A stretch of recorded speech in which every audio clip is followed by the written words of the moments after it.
उत्तर भारत के हिमाचल प्रदेश और हरियाणा में पवित्र नदी मारकंडा एक विशेष पहचान रखती है। यहां तक कि अंबाला दिल्ली हाईवे पर कुरुक्षेत्र जिले का शाहबाद मारकंडा नगर इसी के किनारे बसा हुआ है।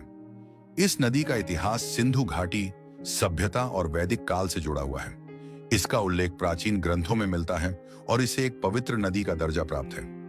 यह काला अंब से हरियाणा में प्रवेश करती है। चलिए आज हम आपको इस पवित्र नदी के उद्गम स्थल की यात्रा पर ले चलते हैं। मारकंडा नदी का उद्गम हिमाचल प्रदेश के सिरमौर जिले की शिवालिक पहाड़ियों में स्थित जोगीबन नामक स्थान से होता है। यहाँ एक छोटी सी बावड़ी है जिसमें 12 महीने जलधारा बहती रहती है। मान्यताओं के अनुसार यहीं महर्षि मार्कंडेय ने गूलर के पेड़ के नीचे तपस्या की थी। गूलर का यह पेड़ 5 से 6 हजार साल पुराना माना जाता है। इसका खोखला तना और अब भी हरा भरा होना अपने आप में एक चमत्कार है। यह स्थान साल के जंगल से घिरा हुआ है और बहुत ही खूबसूरत है, लेकिन दुर्भाग्यवश इस स्थान का न तो उचित रखरखाव हुआ है और न ही इसे पर्याप्त प्रचार प्रसार मिला है।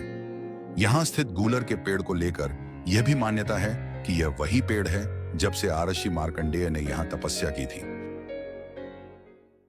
ये मारकंडा महानदी यहाँ से उत्पत्ति हुई है इनकी, और ऋषि मारकंडा जी भी इसी स्थान पे अमर हुए हैं।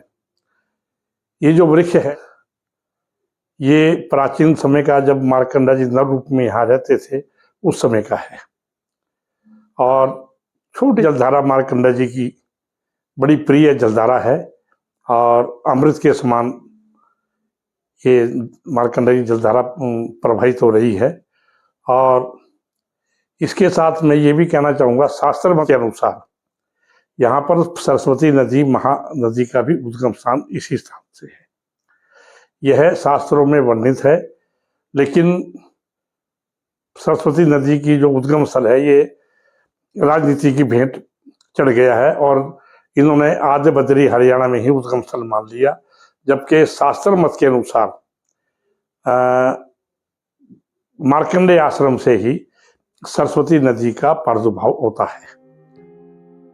महर्षि मार्कंडेश्वर धाम के अध्यक्ष और पुजारी स्वामी तीर्थानंद जी बताते हैं कि यहाँ 12 साल पहले पेड़ की कार्बन डेटिंग शुरू की गई थी, लेकिन रिपोर्ट अभी तक नहीं आई है। उद्गम स्थल से महज 2 किलोमीटर की दूरी पर प्राचीन कटासन देवी मंदिर स्थित है, जो धार्मिक आस्था का एक प्रमुख केंद्र है। मारकंडा नदी का जल न केवल कृषि कार्यों के लिए बेहद महत्वपूर्ण है, बल्कि इसके किनारे की उपजाऊ भूमि क्षेत्रीय अर्थव्यवस्था में भी महत्वपूर्ण योगदान देती है। ऋषि मारकंडा जी यहीं उन्होंने तपस्या की, यहीं अमर हुए इसी स्थान पे। और यहाँ आने वाले की जब जो भी आते हैं श्रद्धालु, उनकी सभी मनोकामनाएं यहाँ पूर्ण होती हैं। इस वृक्ष की इतनी माया है कि जो भी कोई मन्नत मांगता है वो पूर्ण हो जाती है। ये जो मारकंडा नदी और सरस्वती नदी का यहाँ जो प्रादुर्भाव है, ये ना बरसात में ज़्यादा होती है ना ही ये गर्मियों में इसका प्रभाव कम होता है। विशेष तौर पे यही बात है कि मारकंडा जी जैसे अजर अमर हैं, ये जल भी अजर अमर है। और मुझे लगभग यहाँ 30 साल हो चुके हैं और ये जलधारा मैं देख रहा हूँ कि बरसात में बिल्कुल भी नहीं बढ़ती और ना गर्मियों में कम होती है।